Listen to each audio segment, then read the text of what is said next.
Hello friends, ಎಲ್ಲರಿಗೂ ನಮಸ್ಕಾರ. Welcome to my channel. ನಾನಿವತ್ತು ಆಲೂಗೆಡ್ಡೆ ಪಲ್ಯ ಹೇಗೆ ಮಾಡೋದು ಅಂತ ತೋರಿಸ್ತೀನಿ. ಅದಕ್ಕೂ ಮುಂಚೆ ಯಾರಿನ್ನ ನನ್ನ ಚಾನಲ್ಗೆ ಸಬ್ಸ್ಕ್ರೈಬ್ ಆಗಿಲ್ಲ ಸಬ್ಸ್ಕ್ರೈಬ್ ಮಾಡ್ಕೊಳ್ಳಿ. ನಾನಿವಾಗ ಇಲ್ಲಿ ಒಂದು 5 ಆಲೂಗಡ್ಡೆನ ತಗೊಂಡಿದ್ದೀನಿ. ಇದನ್ನ ಚೆನ್ನಾಗಿ ತೊಳ್ಕೊಂಡು ಒಂದು ಕುಕ್ಕರ್ಗೆ ಹಾಕ್ಕೊಂಡಿದ್ದೀನಿ. ಕುಕ್ಕರಲ್ಲಿ ಆಲೂಗಡ್ಡೆ ಮುಳುಗೋಷ್ಟು ನೀರನ್ನ ಹಾಕ್ಕೊಂಡ್ರೆ ಸರಿಯಾಗುತ್ತೆ.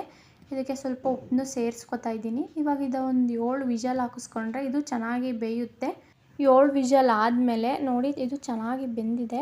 ಇದು ಬಿಸಿ ಇರುತ್ತೆ. ಬಿಸಿ ಆರಿದ ಮೇಲೆ ಎಲ್ಲದ್ರದ್ದು ಸಿಪ್ಪೆನ ತೆಗೆದಿಟ್ಕೊಂಡಿದ್ದೀನಿ.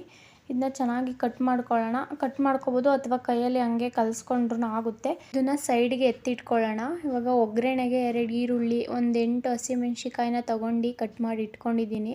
ಇವಾಗ ಹೇಗೆ ಮಾಡೋದು ಅಂತ ನೋಡೋಣ. ಈಗ ಒಂದು ಪ್ಯಾನ್ನ ಕಾಯಕ್ಕಿಟ್ಟು ಅದಕ್ಕೆ 2ರಿಂದ 3 ಟೇಬಲ್ ಸ್ಪೂನಷ್ಟು ಎಣ್ಣೆ ಹಾಕಿ ಸಾಸಿವೆ, ಕರಿಬೇವಿನ ಸೊಪ್ಪು, ಆವಾಗಲೇ ಹೆಚ್ಚಿಟ್ಕೊಂಡಿರೋ ಅಂಥ ಈರುಳ್ಳಿ, ಮೆಣಸಿಕಾಯಿನ ಹಾಕಿ ಫ್ರೈ ಮಾಡ್ಕೊಳ್ಳೋಣ. ಇದಕ್ಕೆ ಸ್ವಲ್ಪ ಉಪ್ಪನ್ನು ಹಾಕ್ಕೊಳ್ಳೋಣ. ಉಪ್ಪನ್ನು ಒಗ್ಗರಣೆಲೇ ಹಾಕ್ಕೊಂಡ್ರೆ ಈರುಳ್ಳಿ ಚೆನ್ನಾಗಿ ಫ್ರೈ ಆಗುತ್ತೆ. ಈರುಳ್ಳಿ ಗೋಲ್ಡನ್ ಕಲರ್ ಬರೋವರೆಗೂ ಫ್ರೈ ಮಾಡ್ಕೊಂಡು, ಈರುಳ್ಳಿ ಚೆನ್ನಾಗಿ ಫ್ರೈ ಆದಮೇಲೆ ನಾವು ಆವಾಗಲೇ ಕಟ್ ಮಾಡಿ ಇಟ್ಕೊಂಡಿದ್ದಂತಹ ಆಲೂಗಡ್ಡೆನ ಸೇರಿಸ್ಕೊಳ್ಳೋಣ. ಆಲೂಗಡ್ಡೆನ ಸೇರಿಸಿ ಇದನ್ನ ಚೆನ್ನಾಗಿ ಮಿಕ್ಸ್ ಮಾಡಿ, ಇವಾಗ ಇದನ್ನ ಮೀಡಿಯಮ್ ಫ್ಲೇಮಲ್ಲಿ ಇಟ್ಕೊಂಡು ಒಂದು ಚಿಟಿಕೆ ಅರಿಶಿನ ಸೇರಿಸ್ಕೊಂಡು ಚೆನ್ನಾಗಿ ಮಿಕ್ಸ್ ಮಾಡ್ಕೊತಾ ಇದ್ದೀನಿ.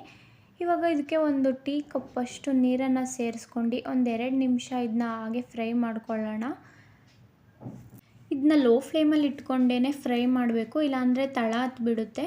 ಇದು ಚೆನ್ನಾಗಿ ಫ್ರೈ ಆಗಿದೆ. ಇವಾಗ ಇದಕ್ಕೆ ರುಚಿಗೆ ತಕ್ಕಷ್ಟು ಉಪ್ಪನ್ನು ಸೇರಿಸ್ಕೊಳ್ಳೋಣ. ಉಪ್ಪನ್ನು ಸೇರಿಸ್ಕೊಂಡು ಮತ್ತೆ ಒಂದು 2 ನಿಮಿಷ ಫ್ರೈ ಮಾಡಿಕೊಂಡ್ರೆ ಆಲೂಗಡ್ಡೆ ಪಲ್ಯ ರೆಡಿಯಾಗುತ್ತೆ. ಇದನ್ನು ನೀವು ಒಂದು ಸಲ ಟ್ರೈ ಮಾಡಿ ಹೇಗಿತ್ತು ಅಂತ ಕಮೆಂಟ್ ಮಾಡಿ. ಯಾರಿನ್ನ ನನ್ನ ಚಾನಲ್ನ ಸಬ್ಸ್ಕ್ರೈಬ್ ಮಾಡದೆ ನೋಡ್ತಾ ಇದ್ದಾರಾ ಸಬ್ಸ್ಕ್ರೈಬ್ ಮಾಡ್ಕೊಳ್ಳಿ, ಲೈಕ್ ಮಾಡಿ, ಶೇರ್ ಮಾಡಿ.